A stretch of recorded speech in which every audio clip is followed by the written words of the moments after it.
ದೀಪಾವಳಿ ಹಬ್ಬ ಬಂತು ಅಂದ್ರೆ ಸಾಕು ಈ ಹೂವು ಹಣ್ಣು ಪಟಾಕಿಯ ವ್ಯಾಪಾರ ಭರ್ಜರಿಯಾಗೆ ನಡೆಯುತ್ತೆ. ರೈತರು ದೀಪಾವಳಿ ಹಬ್ಬಕ್ಕೆ ಅಂತಾನೆ ಸಾಕಷ್ಟು ಹೂಗಳನ್ನ ಬೆಳೆದಿದ್ದಾರೆ. ಆದರೆ ಮಾರುಕಟ್ಟೆಯಲ್ಲಿ ಅದರ ಬೆಲೆ ನೆಲಕಚ್ಚಿದೆ. ಧಾರವಾಡ ಜಿಲ್ಲೆಯ ಕುರುಬಗಟ್ಟಿ ಎಂಬ ಗ್ರಾಮದ ರೈತರು ಕಂಗಾಲಾಗಿದ್ದಾರೆ. ವೈಟ್ ರಾಣಿ ಹೂವಿಗೆ 130, ಪೂರ್ಣಿಮಾ ಹೂವಿಗೆ 120 ರೂಪಾಯಿ ಇದೆ. ಇನ್ನು ಚೆಂಡು ಹೂವಿಗೆ 30 ರೂಪಾಯಿ ಮಾತ್ರ ಬೆಲೆ ಇದೆ. ಹೀಗಿದ್ದಾಗ ರೈತರಿಗೆ ಲಾಭ ಸಿಗದಾದ್ರೂ ಹೇಗೆ ಅನ್ನುವಂತಹ ಬೇಸರವನ್ನ ವ್ಯಕ್ತಪಡಿಸಿದ್ದಾರೆ. ಬೆಂಗಳೂರು ಮತ್ತು ಚೆನ್ನೈನಿಂದ ಕೂಡ ಈ ಭಾಗಕ್ಕೆ ಹೂವು ಬರ್ತಾ ಇದೆ. ಹೀಗಾಗಿ ಇಲ್ಲಿನ ಹೂಗಳ ಬೆಲೆ ಕುಸಿತ ಆಗ್ತಾ ಇದೆ.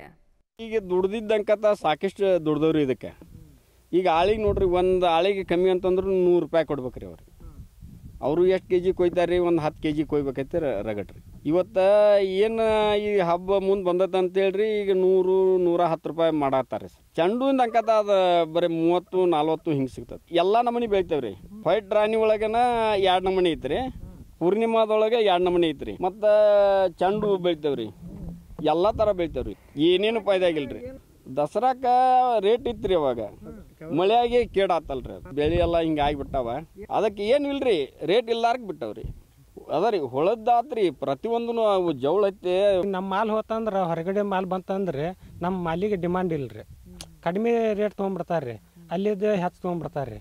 ಅಂದ್ರೆ ಅವ್ರದ್ದು ಕಡಿಮೆ ರೇಟ್ ಹಂಗೆ ಅವ್ರು ತೊಗೋತಾರ್ರಿ, ನಮ್ದು ಹೆಚ್ಚು ರೇಟ್ ಆಕತ್ರಿ, ಇದನ್ನ ಬಿಟ್ಟು ಹೋಗ್ಬಿಡ್ತಾರ್ರಿ ತೊಗೋರಿ. ನಮ್ಗೆ ಅವಾಗ 50 ರೂಪಾಯಿ ಪರ್ಕ್ ಆಕತ್ರಿ. ಅಲ್ಲಿ ಲಕ್ಕುಂಡಿ ಆ ಕಡೆದು ಬರ್ತೈತ್ರಿ. ಹಾಂ ಬರ್ತೈತ್ರಿ, ಬೆಂಗಳೂರು ಸೈಡು ಬರ್ತೈತ್ರಿ, ಆ ಕಡೆ ಎಲ್ಲ ಕಡೆದು ಬರ್ತೈತ್ರಿ. ಬಂತಂದ್ರೆ ನಮ್ಮ ಮಾಲಿಗೆ ಡಿಮಾಂಡ್ ಇಲ್ರಿ, ಮತ್ತು ದುಡ್ದಿದ್ದ ಪಗಾರ ಎಲ್ಲ ಮೈಮ್ಯಾಗ ಐತ್ರಿ. ಹಿಂಗೆ ಎಲ್ಲ ಲಾಸ್ಟಿಗೆ ಐತಿ. ಒಂದು 7-8 ಆಳ ಹಚ್ತೇವ್ರಿ. ಹಚ್ಚಿರೋ ಅವು ಪಗಾರ ಕೊಡೋದು ಎಲ್ಲ ವಜ್ಜ ಆಕತ್ರಿ. ಎಲ್ಲ ಬೇಡ್ಕೋತೇವ್ರಿ, ಮತ್ತೆ ಏನು ಮಾಡಕ್ಕೆ ಬರೋದಿಲ್ರಿ. ಏನು ಮತ್ತೆ ರೇಟ್ ಸಿಗಲ್ಪ ಅಂತ ಬಿಡ್ಕೋದ್ರಿ. ಎಕರೆಗೆ 50 ಹಾಕ್ಯವ್ರಿ, 50 ಸಾವಿರ ರೀ.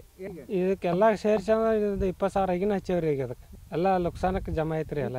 ಹಾಂ, ದೀಪಾವಳಿಗೆ ಬರೋಂಗೆ ಹಚ್ಚಿರ್ತೇವೆ. ಮಾನ್ಯಮಿ ದೀಪಾವಳಿಗೆ ಹಚ್ಚಿರ್ತೇವ್ರಿ.